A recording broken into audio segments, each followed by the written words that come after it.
कच्ची कंध है साडी सजना उत्ते है कचिल गया जान निकल जू मेरी अड़िया जे तेरे किथे वजया जान निकल जू मेरी अड़िया जे तेरे किथे वजया वे मुड़ मुड़ बदल गजदाए वे मुड़ मुड़ बदल गजदाए वे पैंदी मठी जई कणी।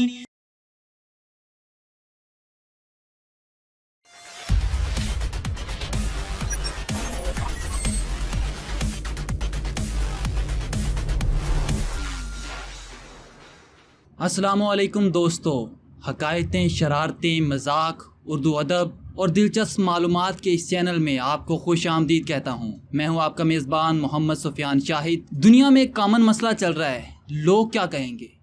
आजकल लोगों के अंदर ये बहुत ट्रेंड चल रहा है कि लोग क्या कहेंगे। आपके अंदर शौक है, आपके अंदर एक जोश है, एक जज्बा है, आपके अंदर टैलेंट मौजूद है, लेकिन आप इस बात को लेके सोच रहे होते हैं कि लोग क्या कहेंगे। आपने अपने अंदर के टैलेंट को सामने लेके आना है ताकि लोगों को पता चले। अपने टैलेंट के लोहे को मनवाइए। जैसे इकबाल ने एक शेर कहा था कि कोई काबिल हो तो हम शाने कई देते हैं, कोई काबिल हो तो हम शाने कई देते हैं, ढूंढने वालों को हम दुनिया नहीं देते हैं। आज टैलेंट के एक रोशन सितारा से हम तारुफ करवाना चाहेंगे। उनके गायकी का अंदाज़ कैसा है, उनका फ़न मौसीकी कैसा है, आज उनसे बात करेंगे और जानेंगे कि उन्होंने ये कहाँ से सीखा, कैसे उन्होंने अपनी आवाज़ को मेंटेन किया। और ये हम बात करते हैं। हमारे साथ मौजूद हैं अमीर हमज़ा। चलें आज उनसे बात करते हैं और जानते हैं कि उनके हक़ाइक़ कैसे हैं, कैसे उन्होंने आवाज़ को मेंटेन किया। अस्सलाम वालेकुम। वालेकुम अस्सलाम। कैसे मिजाज हैं भाई आप? बहुत अच्छे मिजाज हैं। फ़न मौसीकी आपने कहाँ से सीखा? जी मैंने किसी से नहीं सीखा, बचपन से मुझे बहुत शौक़ था गाने गाने का, बहुत शौक़। अच्छा, आपको बचपन से शौक़ था। कभी आपने किसी मौसीकार को आपने फॉलो किया? हाँ बहुत फॉलो किया है। कुमार सानू हो गया, उसके अलावा इंडियन पंजाबी सॉन्ग होते हैं, मैं बहुत दिलचस्पी से सुनता हूँ। मास्टर सलीम हो गया, उसके अलावा और बहुत से गुलकार हैं। तो चले हमें थोड़ा सा गुनगुना के सुनाएं हमारे नाजरीन को। आप इस वक्त लाइव आपको देखा जा रहा है तो ज़रूर उनको सुनाएं। मेरी कल्ली जिंद नूं सौ से आपे उत्तों वे शक कर दे मापे तू भी नित मिलन लई आखे मैं दुखा च छणी वे अड़िया तू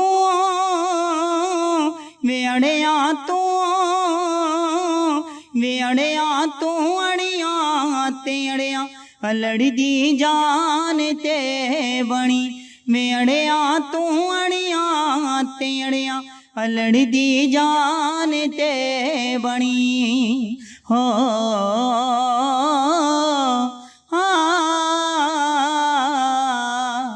कच्ची कंध है साडी सजना उत्ते है कचिल गया जान निकल जू मेरी अड़िया जे तेरे किथे वजया जान निकल जू मेरी अड़िया जे तेरे किथे वजया वे मुड़ मुड़ बदल गजदाए वे मुड़ मुड़ बदल गजदाए वे पैंदी मठी जई कणी वे अड़िया तू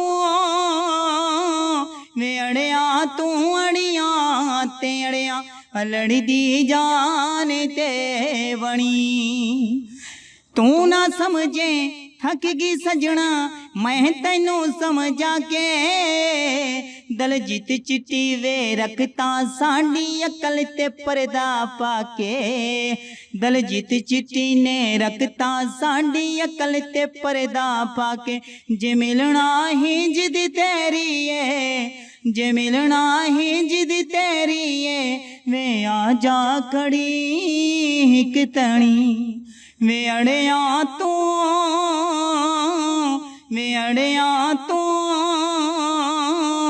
वे अड़िया तू अड़िया ते अड़िया लड़दी जान ते बणी। जी, जैसे सुना के इन्होंने बहुत ही खूबसूरत अंदाज में जो है वो कॉपी किया है। आज उनसे कुछ और सॉन्ग भी सुनेंगे। इसके अलावा आप कौन सा हमें सॉन्ग सुनाएंगे?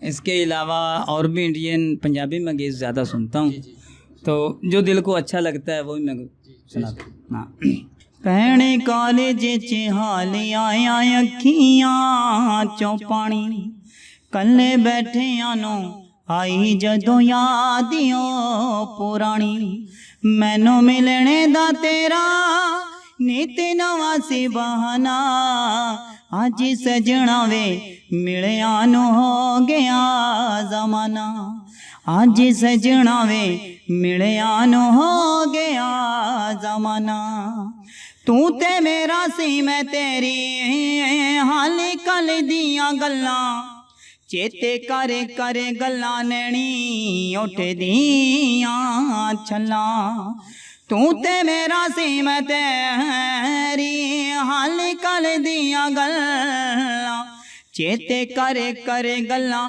ਨੈਣੀ ਉੱਠਦੀਆਂ ਛੱਲਾਂ ਦੱਸ ਐਨੀ ਛੇਤੀ ਕਿਦਾਂ ਪਲ ਹੋ ਗਏ ਓ ਬੇਗਾਨਾ ਅੱਜ ਸਜਣਾ ਵੇ ਮਿਲਿਆ ਨੂੰ ਹੋ ਗਿਆ ਜ਼ਮਾਨਾ ਅੱਜ ਸਜਣਾ ਵੇ ਮਿਲਿਆ ਨੂੰ ਹੋ ਗਿਆ ਜ਼ਮਾਨਾ ਮੇਰੀ ਕਰਨੀ ਉਡੇਕ ਰਾਹੀਂ ਅੱਖੀਆਂ ਵਿਛਾਉਣਾ ਮੇਰਾ ਰੁੱਸ ਰੁੱਸ ਬਹਿਣਾ ਤੇਰਾ ਗਲ ਲਾ ਮਨਾਉਣਾ ਮੇਰੀ ਕਰਨੀ ਉਡੇਕ ਰਾਹੀਂ ਅੱਖੀਆਂ ਵਿਛਾਉਣਾ ਮੇਰਾ ਰੁੱਸ ਰੁੱਸ ਬਹਿਣਾ ਤੇਰਾ ਗਲ ਲਾ ਮਨਾਉਣਾ ਦੱਸ ਐਨੀ ਛੇਤੀ ਕਿਦਾਂ ਪਲ ਹੋ ਗਏ ਓ ਬੇਗਾਨਾ ਅੱਜ ਸਜਣਾ ਵੇ ਮਿਲਿਆ ਨੂੰ ਹੋ ਗਿਆ ਜ਼ਮਾਨਾ ਅੱਜ ਸਜਣਾ ਵੇ ਮਿਲਿਆ ਨੂੰ ਹੋ ਗਿਆ ਜ਼ਮਾਨਾ। बहुत ही खूबसूरत आवाज़ जो है माशाल्लाह इनकी है।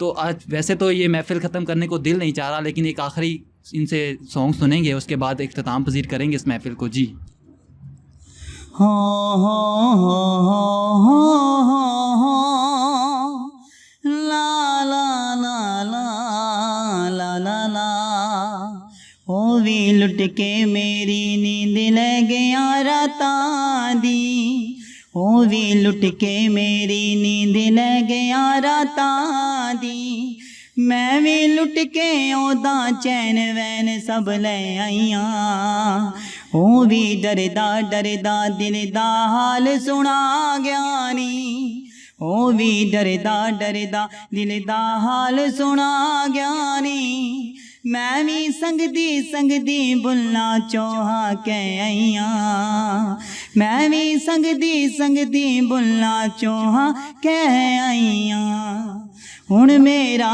दिल भी बस ओदे लई ही धड़कोगा ते ओदा दिल भी बस मिलने नू तरसोगा कहंदा फेर किथे मैडम जी दर्शन आवणगे कहंदा फेर किथे मैडम जी दर्शन आवणगे जिथे अज मिले हाँ उसे ही था कह आईयां ओ भी डरदा डरदा दिल दा हाल सुना ज्ञानी मैं भी संगदी संगदी बुल्ला चोहा कह आईयां इश्क कमीना मैं भी अपनी जान नू ला बैठी गूड़ियां दे नाल परिता पा बैठी इश्क कमीना मैं भी अपनी जान नू ला बैठी गूड़ियां दे नाल परिता पा बैठी 2-3 साल हो गए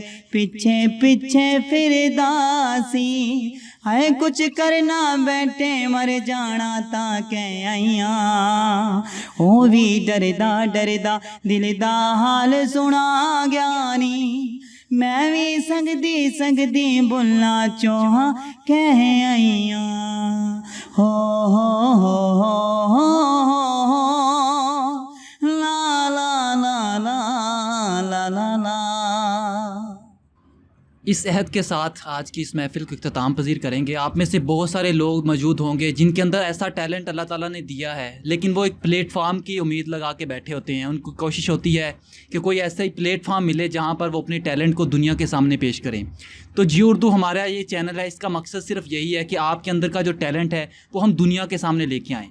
और मिलते हैं अपनी नेक्स्ट वीडियो के अंदर, तब तक के लिए अल्लाह हाफिज़ और दुआ में याद रखेगा अल्लाह निगहबान। वगराना सबे खतरे बदी दनुना वाई वगराना वगराना सबे खतरे बदी